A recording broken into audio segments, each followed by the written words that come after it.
respected elder monks, dear nuns, and all fellow Buddhists. Today, we will discuss the principle and the practice so that we can gain a deeper understanding through the teachings of Great Master Yin Guang. Because if we do not understand the principle and practice clearly, when we read books or listen to lectures, we often cannot comprehend them. When we cannot understand, faith does not arise. If we are wavering, it means we do not know how things are, and that very lack of knowledge makes rebirth impossible. Because rebirth depends on having very deep faith.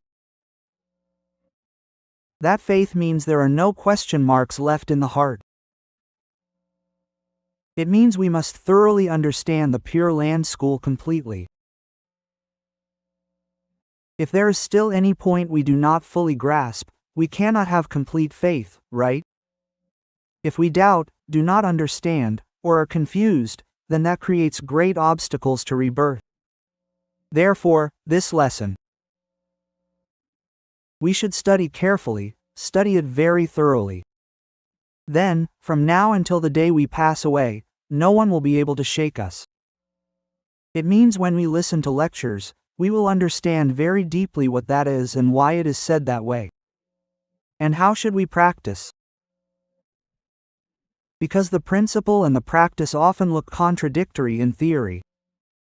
They do not seem alike at all. But in actual practice, the patriarch will teach us how to cultivate. This text is 3 pages long, but we will cover as much as we can, and perhaps we can continue another time. Great Master Yin Guang, as everyone here knows. Everyone knows him, right? He is the 13th patriarch. He lived to 80 and spent over 50 years in seclusion. His 50-some years in seclusion is no ordinary feat. I have his biography, but it is not available in books anymore. It is no longer in print. But I was fortunate enough to encounter it, and upon reading, it seems he spent his entire life in seclusion, because he did not ordain until he was over 20, so that subtracts those 20 years, right? Living to 80, he practiced for about 60 years, with over 50 years in seclusion.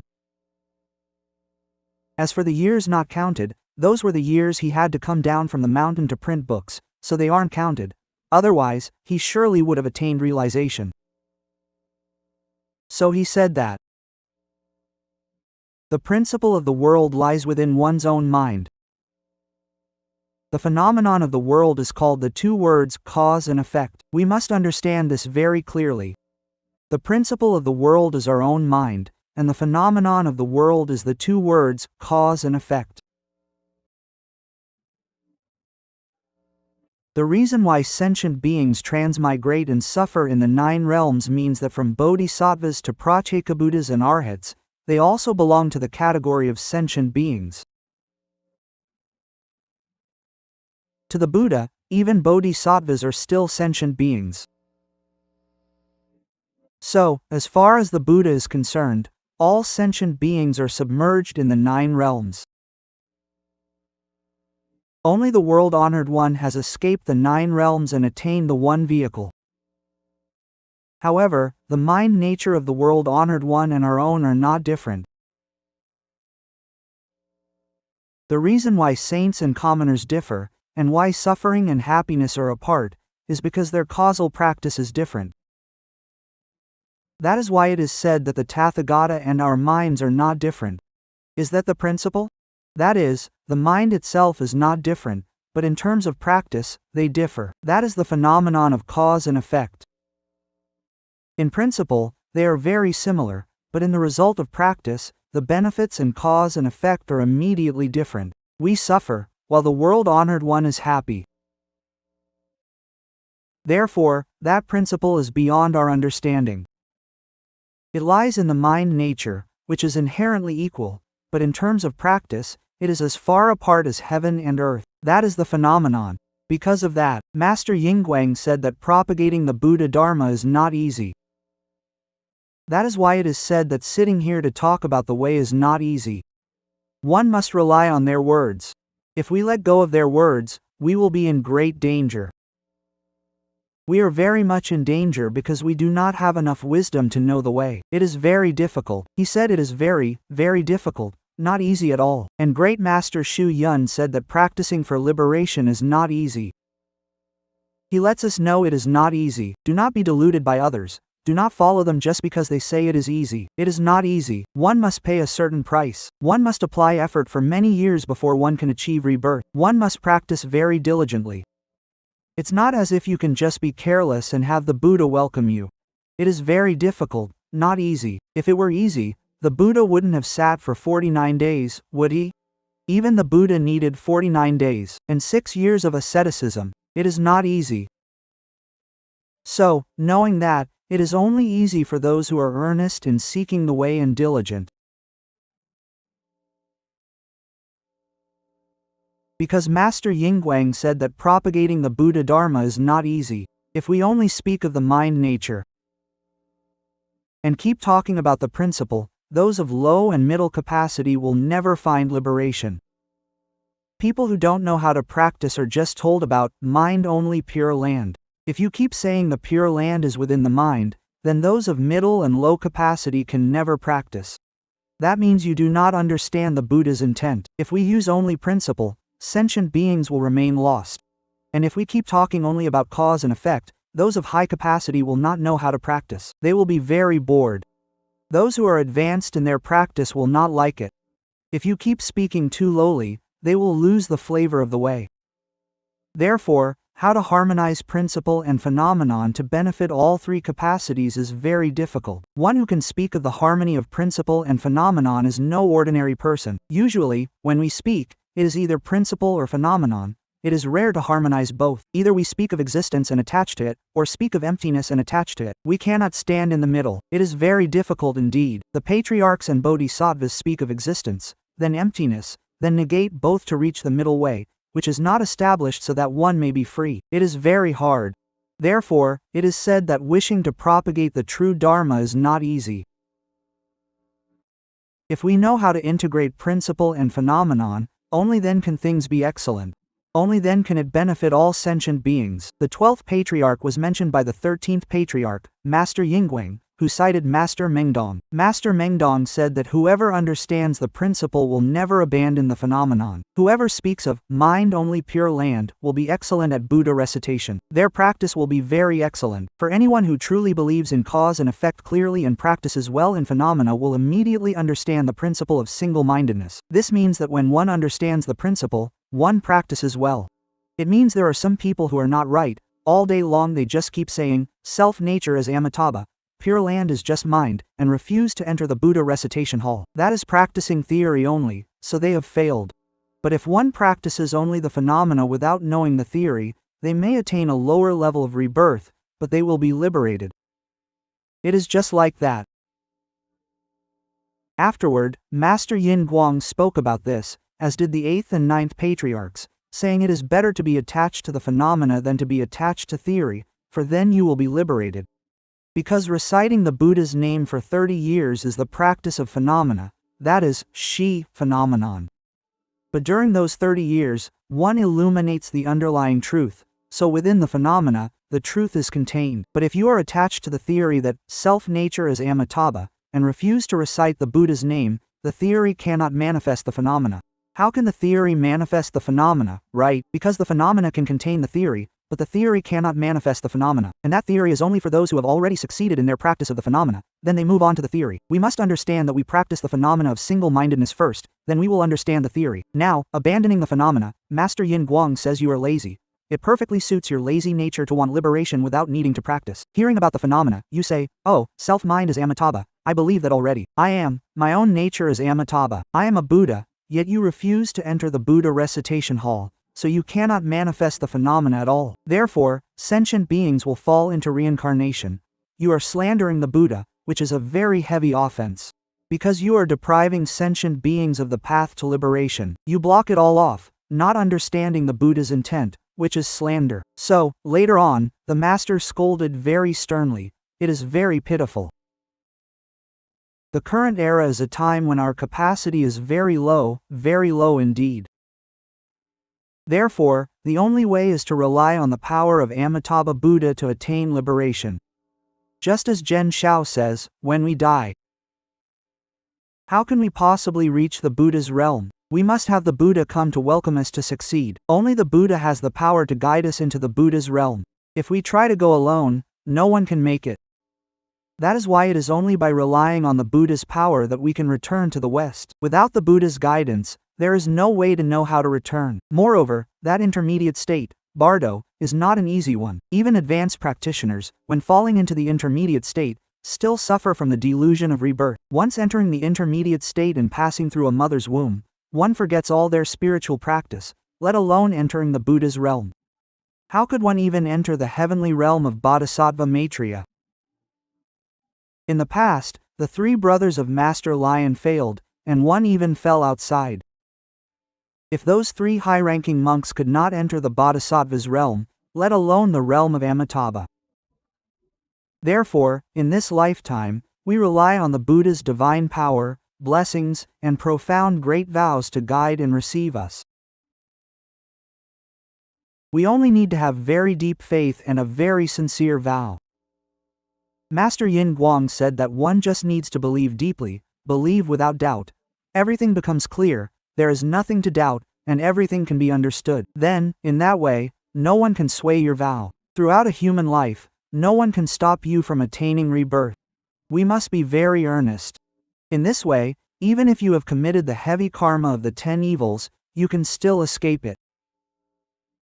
For example, even if you have committed the heaviest karma in the world, having committed all 10 evil acts, if you can now believe and vow, you can immediately eliminate all that evil. You must eliminate it. It does not mean saying that and then continuing to practice while still creating karma. You must eliminate it all now to be liberated. This means allowing yourself to repent for the karma from previous lives in your past. That is why Master Li Bingnan said that once you know, you should change your heart from now on and stop doing evil. Then you will attain rebirth, because the evils of the past were due to ignorance.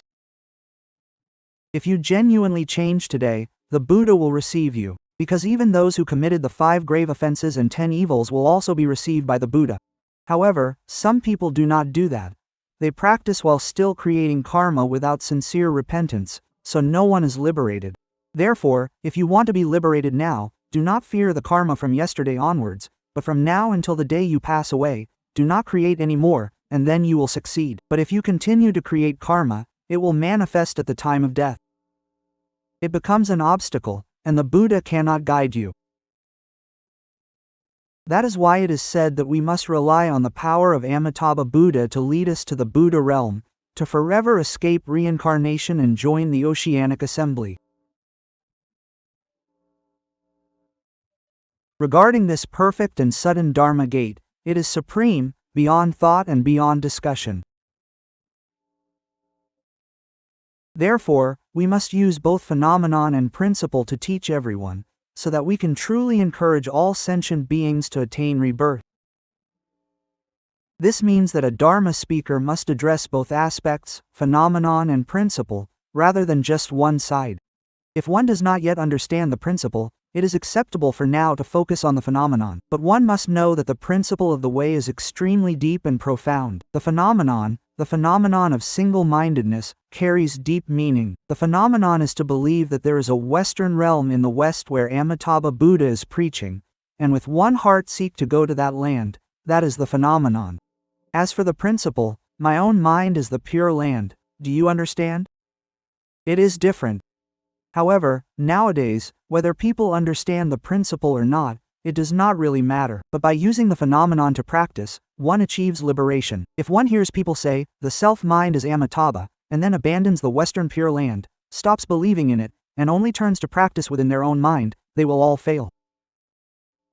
No one will attain liberation at all. Therefore, the principle of single-mindedness is very high. Understand as much of the principle of single-mindedness as you can, but your heart must believe in the Western realm and believe very deeply. Ladies and gentlemen, speaking like this is very clear, isn't it? In the future, if someone says something about the principle, you will know that it is the principle. But I will practice the phenomenon, and understand the principle as much as I can. Practice the phenomenon for 20 or 30 years to understand the principle, understanding it bit by bit. But do not abandon the principle, and do not criticize the principle. Or do not say that the Western realm is real and the self-mind Amitabha is not. If you say that, you are also headed for hell. Therefore, the two must be integrated. But practicing means you must enter into chanting the Buddha's name for decades, not just learning the theory and not practicing. That is why we are blessed to be taught by the patriarchs. Without the teachings of the patriarchs, we would suffer greatly, lost and unable to find our way. We wouldn't know the path, it's very difficult. The Pure Land practice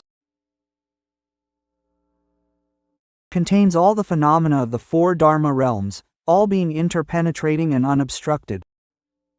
Practitioners should study and practice, but do not become attached to the principle alone. That is how the Master teaches. The Dharma is profound and wondrous. Principle and phenomena are in perfect harmony. However, as practitioners, when we understand the path, we must not cling to the principle and discard the practice. Most people are like that. They are greedy for deep philosophical concepts but unwilling to put in any effort in their practice. That is why sentient beings all suffer, and no one attains liberation. The Buddha Dharma will decline, and the true Dharma will disappear from the world because of this. Because the practice is the root of cultivation, but now it is all discarded, and people only want to study profound theories like the Heart Sutra. They study talk of self-nature, the true mind, and Buddha nature, but when it comes to practice, sitting for a moment makes their legs ache. If you cannot even sit steadily, how can you attain liberation? It's true, you cannot even sit still, constantly dozing off and nodding away. Therefore, from phenomena to principle, we must know the way. Never become attached to the principle. One must practice the phenomena to reveal the principle, but you must not destroy the principle, nor disparage it. If you disparage it, you will go to hell, because the principle is a very deep foundation. It is when we attain liberation that we will understand it. If you cling to one side, you lose everything. If you take only the phenomena and discard the principle, that won't work either. Leave it be until you understand it. You cannot abandon it, because the two must be in perfect harmony. One who knows is like the person the Master mentioned, knowing that the mind and the faculty of the intellect are very keen. It is very sharp. If you rely only on the intellect for practice and discard the other 5 faculties, ignoring them, you will surely fail. It is indeed sharp, but we must rely on all of them together. The 6 faculties must support each other. You cannot simply stop using your eyes and ears, that would be too dangerous. Therefore, it cannot be abandoned. And whatever is strong or weak, we practice accordingly. We cannot take the phenomenon while discarding the principle, or take the principle while discarding the phenomenon. One only needs to use the practice of phenomena to manifest the principle, which is very accurate. You just need to enter the Buddha recitation hall for 30 years, and the principle will be revealed. When the principle of the way encompasses the phenomena, there are no mistakes. The path of practice becomes very solid, and one will no longer go astray. That is why it is said that the essence of the Pure Land School is that the entire phenomenon is the principle, and the harmony of principle and phenomenon unites with the original nature. I know you. This here is a letter he wrote to a monk. I know you are diligent, eating well and practicing very hard, but this is simply to express my sincere heart. Because you are confused and do not know how to choose the right path of practice, I say these words to cleanse you of your past sins of slander. If one clings to the principle, it is slanderous to discard the phenomenon. Because misunderstanding the words of the world-honored one is a great offense against the Buddha. It leads to deep falling. Just as saying that practicing Pure Land means slandering other Dharma gates, slandering them will send you to hell. Before achieving Pure Land, you have already fallen, because every Dharma is the Dharma of the world-honored one. For example, if the Buddha teaches breath meditation, and I say that since I practice Pure Land, breath meditation is inferior and should not be practiced, that is slandering the Buddha. Because the Buddha did teach breath meditation, and if one practicing breath meditation says do not practice Pure Land, that is also slandering the Buddha. Because the 84,000 methods taught by the Buddha are all supreme. but use the one that suits your own capacity. For instance, if you are suited to breath meditation, then practice breath meditation. I am suited to the Pure Land School, so I practice the Pure Land School. As children of the world-honored one, we should not slander the Buddha, and whether one attains liberation or not, it depends, right? It depends on how one practices. If a person practices breath meditation to the supreme level, they can still attain liberation. But that is very rare. It is not easy. Therefore, be careful with all of the Buddha's teachings. Do not criticize any of them. Everything should be praised. However, when we practice, we must have our own path and method following one school very clearly. Only then is it correct. People learning the Buddha Dharma nowadays are very intelligent, many are quite clever, but they have not received guidance from virtuous teachers, they have not had bodhisattvas or high-ranking monks to instruct them, nor have they learned the teachings of good knowing advisors. Therefore, they often prioritize the principle of nature. They focus so much on the principle that they love to talk about profound concepts while ignoring the two words, cause and effect. For instance, going to a temple to pay respects to the Buddha, saying the Buddha is in the heart. This is truly extremely dangerous, very dangerous indeed. Therefore, by rejecting the practice, they cling to the principle. They see others reciting the Buddha's name and call it low level or poor, claiming that one's own mind is Buddha, so why bother reciting another Buddha? For example, by rejecting the practice of cause and effect, the principle itself is also lost, because once you reject the practice, your principle cannot stand. You have no way to explain it at all. Thus, those who are well learned and talented, whose language is very skillful, preach the Dharma like flowing water or falling rain. They are so good that even ghosts and spirits are fearful when hearing them preach. My goodness, what are they preaching that is so incredible? Even ghosts and spirits are afraid. Sometimes they preach that well. Their preaching is so excellent, it stirs even ghosts and spirits. But if you look at their actions, it is like they have not cultivated at all. Their consciousness is filled with afflictions and karmic obstacles. They are like people who haven't practiced, yet they preach very well. It is because from the beginning, they had no virtuous teacher to guide them, so they rejected the practice, leading to such a state. This means their language is very skillful and their scholarship is profound, but they have not been able to cultivate. Therefore, their outward appearance is not solemn, their virtuous conduct is not complete, and they cause the Buddha Dharma to be ruined entirely. People look at them and develop doubts and fear, thinking, why is it like this? It is so strange. Quote. Therefore, because they reject the practice and prioritize the principle, the root of the illness is the rejection of the practice of cause and effect, which makes the efforts of those with superior wisdom wasted and their compassion in vain. The ignorant ones then imitate and act recklessly. If you act that way, and others imitate you, then that is using your body to disparage the Dharma, to slander the Buddha Dharma. Using the body to slander, not just the mouth. Your mouth speaks the true Dharma but your body hasn't practiced, so your body is being sold. Very heavily, Your body is polluting the Buddha Dharma, dragging the Buddha into this, so you will incur immeasurable and boundless sins.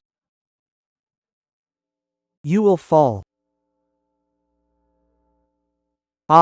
Knowing is not difficult, doing is what is difficult. That is why learning the theory is easy, but practicing is difficult. Reciting the Buddha's name for many years is what is difficult, whereas learning the prajna, you can know it all in one night, memorize it all. You can talk about anything, but practicing is what is difficult.